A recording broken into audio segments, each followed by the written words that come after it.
Remember this, carbohydrates do no harm. Ooh, that's a big statement. Carbohydrates do no harm, okay? Our relationship with them is the problem.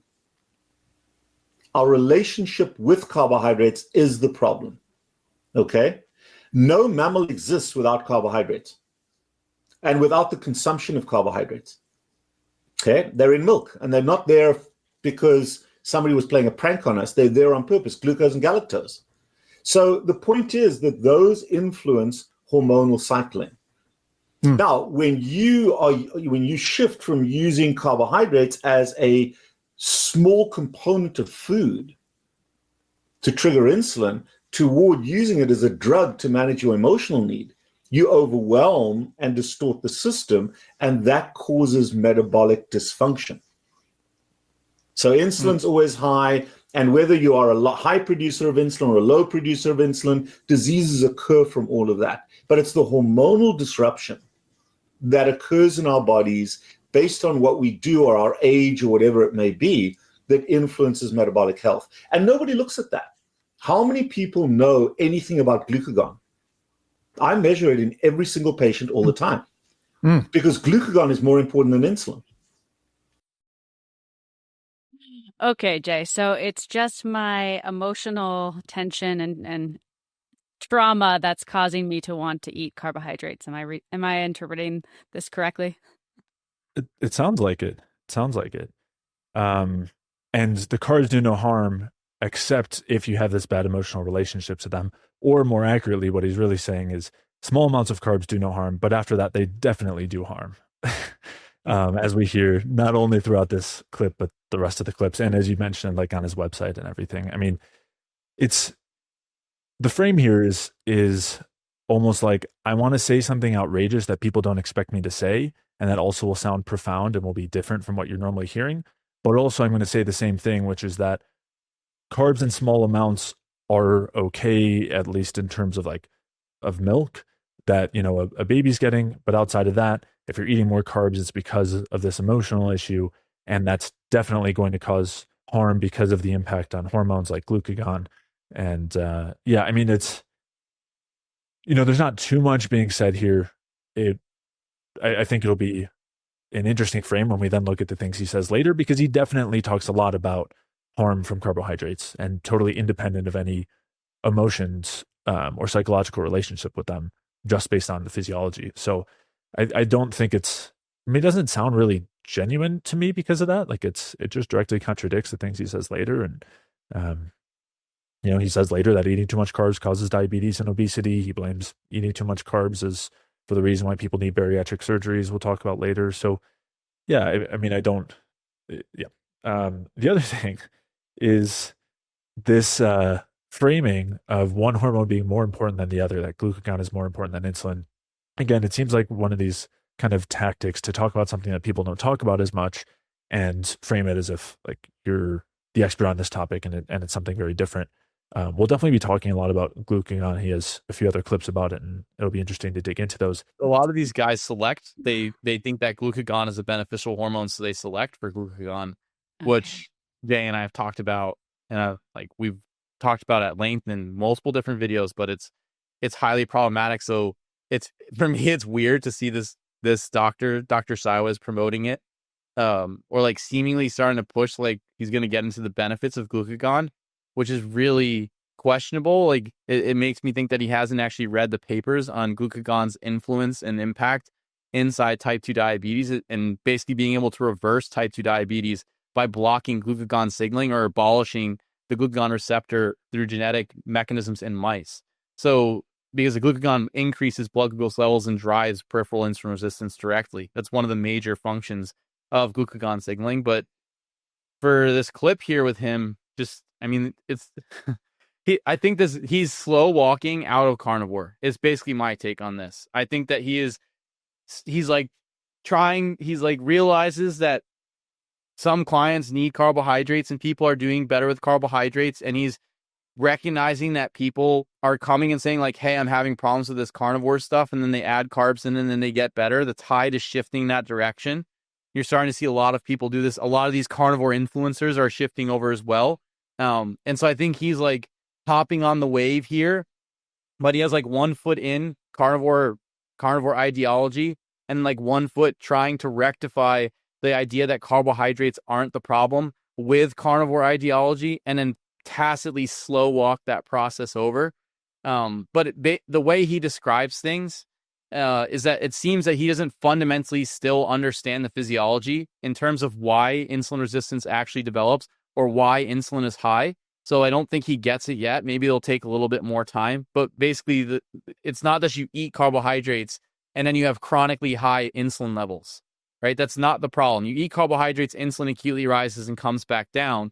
Chronically elevated insulin levels, as we talked about multiple times, are a problem of metabolism at the cell. So until Dr. Cywes starts to understand what's going on metabolically at the cell, he will have these weird perspectives where he highlights glucagon as this beneficial hormone or as the hormone of interest, and insulin is the bad guy, and tries to create these dichotomies between them instead of understanding what's fundamentally going on and why is glucagon elevating in this state, why is glucagon signaling increase in these states, why is insulin signaling increase in the states. They should have a paradoxical or reciprocal inhibition of each other, where when insulin's high, glucagon is low, and glucagon's high, insulin is low. So it's just weird takes, but I think it's part of his transition into the sphere. And then the other thing that really rubs me the wrong way, though, with this whole perspective is just this addiction thing. It's like, oh, you're just addicted to carbohydrates. That's the problem. It's you. It's your fault. You have original sin. You have carbohydrate addiction. You have trauma, and you're just trying to use carbohydrates. And again, it's a fundamental misunderstanding of stress pathways, stress hormones, and why people actually have cravings for carbohydrates when they're stressed. It is an intelligent response to minimize tissue degradation through the stress hormones like glucagon, adrenaline, and cortisol to raise the energy substrate supply or the fuel supply. You're like, oh, your body basically says, hey, instead of me raising these stress hormones because I have this increased energy demand externally or maybe a lack of energy supply, how about I crave this external fuel source that I can go and eat, and therefore I don't have to break my tissues down, so I can maintain my structure, right? I don't have to break down my structure to continue to exist. And so this framing of the addiction thing and pushing it as though, oh, you're just an addict and you can't control yourself with carbohydrates, and that's why you shouldn't really have them, but we kind of need them, is again like a complete like it's a story. It's like a fable. It doesn't really tell us what's going on in terms physiologically why people are craving them. And also, people aren't having these disorders because they are just eating too many carbohydrates. You can talk about food addiction in the sense of highly processed foods that incorporate very heavily refined carbohydrates with a bunch of fats and salts and additives, et cetera, and say that creates reward pathways or creates addictive pathways or tendencies towards food. But I'm not really seeing people out here with blueberry addiction. Maybe when you first come off a low-carb diet and you haven't had carbs for God knows how long, and you start to have carbs, you're going to want to eat. But outside of that, most people that I've worked with, and I think it's probably the same for you guys, and even from my own experience, like I have carbs every day. I'm not addicted to carbs. I don't feel like I need to overeat them a lot, but it's just when I first transitioned out of low carb, I was like, oh, I really want to have some carbohydrates. And then after that, it kind of stabilized. And again, I think the food choice here is really important because you have engineered foods that are there to make people really want something. And then you have foods where it's like blueberries or potatoes or something like this that don't drive that same response. And we need to differentiate that because not all carbs, not all carbohydrate foods are the same. There's differences in how they're metabolized. There's differences in how the people's preferences for them. And there's differences in terms of their effects on hormonal systems, digestive processes, etc. So just lumping it as carbs, I think, is also like not really helpful for the audience and creates a false paradigm for people. Yeah. And just to add real quick, I would say too that even the kind of processed food addiction is still a reflection of an underlying physiological deficiency or need, so to speak. But obviously, as you're saying too, there's also some kind of taking advantage of certain reward pathways and things like that. But still, I think that's a layer on top of still a physiological need, like other addiction too. But obviously, that's a whole other conversation. Let's watch a couple more of these clips because, carbs aren't bad, but they will make you overweight. So let's see what he says about that. The two lessons I learned as a bariatric surgeon is, number one, the problem wasn't eating fat. And remember, in the era that I grew up in, everybody blamed fat for being fat. Okay? And it was clear that that my bariatric population were not fat because they ate fat. They were fat because 80 to 90% of their diet was carbohydrate. And when you measured their insulin levels were perpetually massively elevated. Okay, let's add in a bit more before we chat. If you look at calories, and let's say you eat 5,000 calories of sugar, 80% of those calories are sugar or carbohydrate, and you look at 5,000 calories of fat and protein, same caloric load, you will not gain significant weight on the protein. Or I don't call it protein, on the animal product, but you will gain weight on the sugar. And the reason for that is you're triggering insulin. Okay, Jay, so insulin's the problem now. Can you explain this to me, please? I'm lost in his hogwash. Well, and this was what I was getting at, right? We start out carbs do no harm, and then it's these people were obese because they're eating a diet of 80 to 90% carbs. Their insulin was massively elevated. And then you only gain weight if you have this elevated insulin from carbs. You won't even gain weight from fat and protein. I mean, that's, again, direct contradiction with where we started in this interview.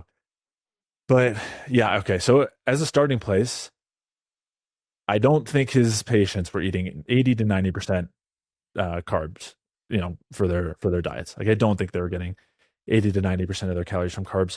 Virtually nobody is doing that. There are some very, vegans and even vegetarians, probably not. Like, super low fat vegans are probably hitting that, maybe like fruitarians. But that's like a really hard diet to attain, 80 to 90% carbs. I will add that when I was fruitarian, I was emaciated, 99% carbs. I could not keep any weight on. So, I mean, kind of a weight loss stressful hack. If anyone's interested, would not recommend it. But back to what you were saying.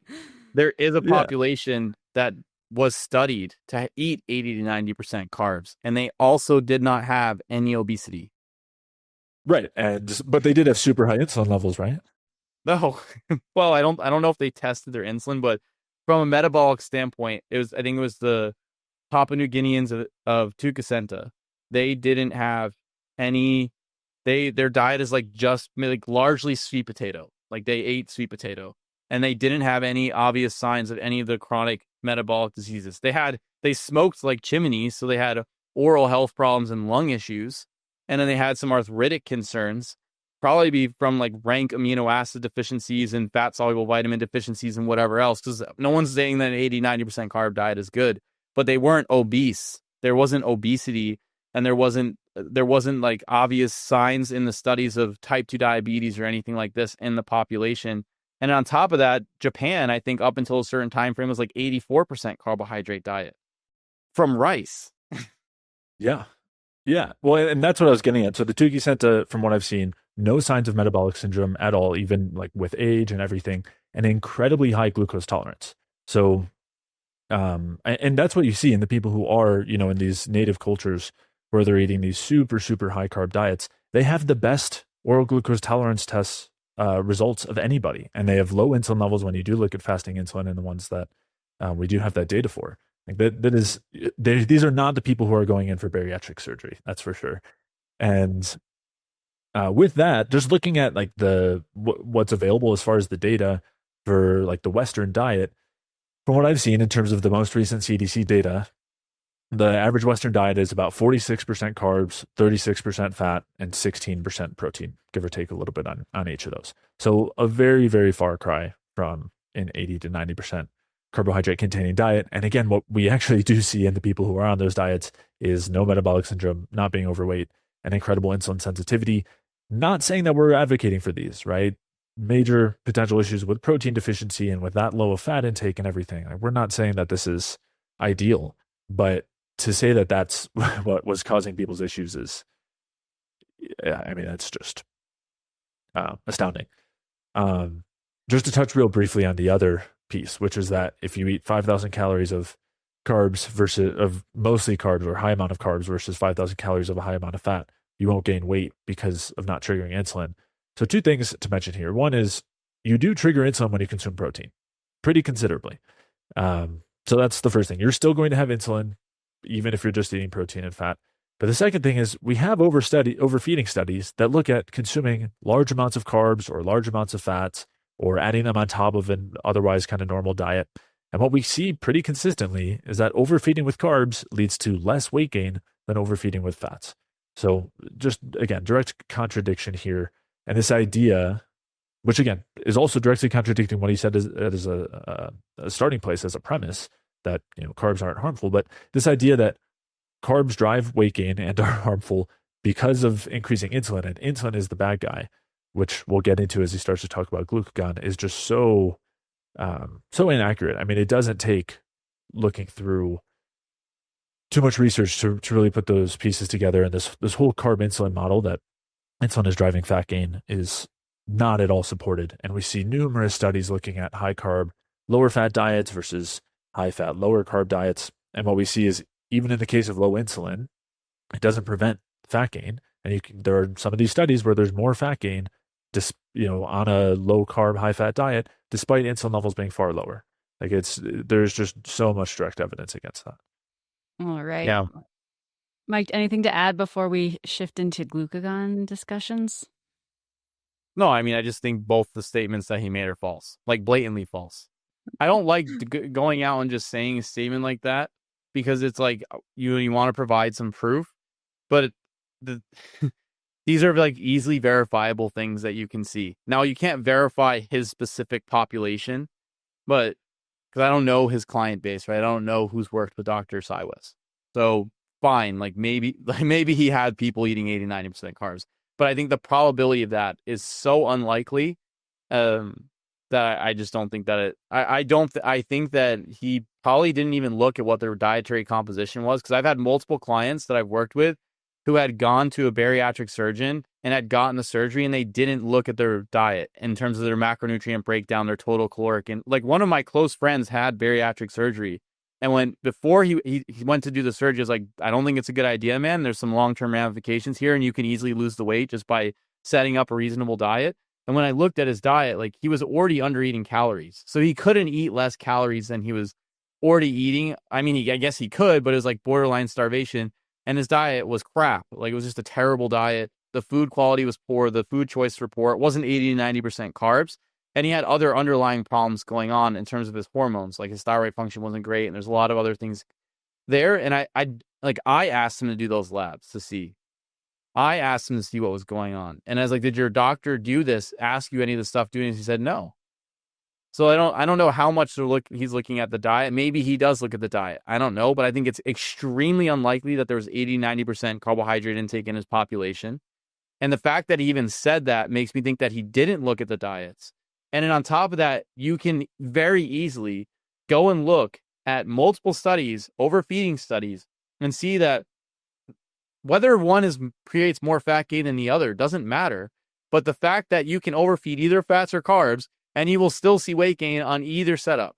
No, it doesn't. This is very easily verifiable. So it's like a false dichotomy that was set up. And no one's eating 5,000 calories of protein. Not going to happen. You will have serious problems before you get to 5,000 calories of protein, just even from a digestive standpoint, let alone the other problems that would come from eating that much protein in a day. So it's really whether you're going to overeat fat or carbs is a fundamental question. And both of them lead to fat gain. So these are just blatantly false statements, and it's a false dichotomy that's getting erected, which, again, when you go out and you make statements like this, it starts to make you question, does this person actually read the study, like read research or understand the mechanisms at play, or just saying whatever they want to say and going from there? And it seems more to be the latter. And I don't usually like to make statements like that, but these claims are just so bold and just so kind of outlandish that I'm not really sure that this is like it's. I think there's a very high probability that this is just like pulling stuff out of thin air in some of these statements, because like when you look at the actual data, it's like so far off, it doesn't support it. Yeah, and we'll get into that too with the glucagon here in a second. I mean, literally just the same thing. But just real quick, wanted to mention, for someone who's like thinking of the average Westerner who's going to get one of these surgeries and is obese, and they're thinking, okay, they're eating French fries and ice cream and pizza and cookies. So they're eating an 80 to 90% carb diet. Like if those two things are equating to you, then that's showing that you're really not digging into this very much. Like there's a lot of dogmatic thinking showing, because those, like if you look at the macro breakdown of all those things, we're probably higher on the fat side than carbs right now from those foods. So it's not easy to eat an 80 to 90% carb diet. It definitely does not include those sorts of processed foods, and that most people are like blaming health issues on, and potentially rightfully so. But yeah, I think there's, as you said, Mike, just a lot of outlandish claims that I don't think were verified in any way. If you enjoyed that clip, you'll definitely want to download the free Energy Balance Food Guide. The Energy Balance Food Guide will help you determine exactly what to eat to optimally support your metabolism and help you lose weight, improve your digestion, get amazing sleep, boost your energy, and so much more. The food guide makes it extremely easy to get started with a bioenergetic approach to optimizing your health. So head over to jfeldmanwellness.com/guide to download your free Energy Balance Food Guide.